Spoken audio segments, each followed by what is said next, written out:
భారతదేశ ముద్దుబిడ్డ, ప్రముఖ స్వాతంత్ర సమరయోధుడు, ఉక్కు మనిషి, భారత మాజీ మొట్టమొదటి ఉప ప్రధాని శ్రీ సర్దార్ వల్లభాయ్ పటేల్ విగ్రహానికి ఏర్పాటు చేయడానికి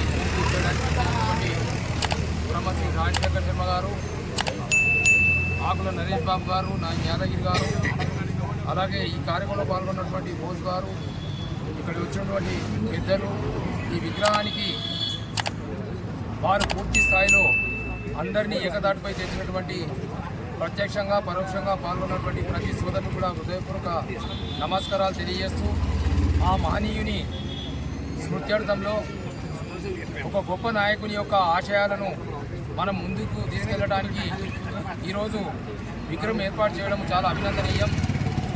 ఎందుకంటే గొప్ప నాయకుల యొక్క ఆశయాలను కొనసాగించే విధంగా ప్రతి భారత పౌరుడు కూడా ముందుకు రావాలనేదే ఈ విగ్రహాల ప్రతిష్టాపన.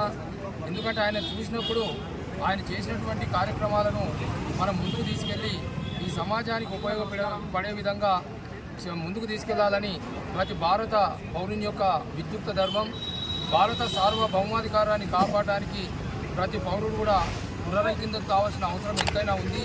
అందుకే ఈరోజు ఒక మంచి కార్యక్రమము మనందరి చేత ప్రారంభించుకోవడం, ఈ పూజా కార్యక్రమం రావడము అభినందిస్తూ, నేను మున్సిపల్ చైర్మన్గా ఉన్నప్పుడు మహనీయుల యొక్క విగ్రహాలన్నీ ఏర్పాటు చేయడం అనేది నేను మర్చిపోని ఒక నా యొక్క టర్మ్లో ఇవి జరగడం అనేది నాకు చాలా ఆనందిస్తాను.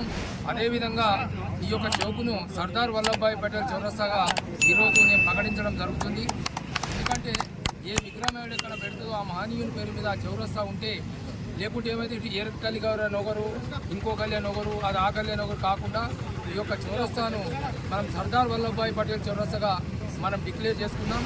ఈ సందర్భంగా వచ్చినటువంటి ప్రతి సోదరులు కూడా నా హృదయపూర్వక శుభాకాంక్షలు తెలియజేస్తూ ఆ మహనీయునికి ఘన నివాళులు అర్పిస్తున్నాను.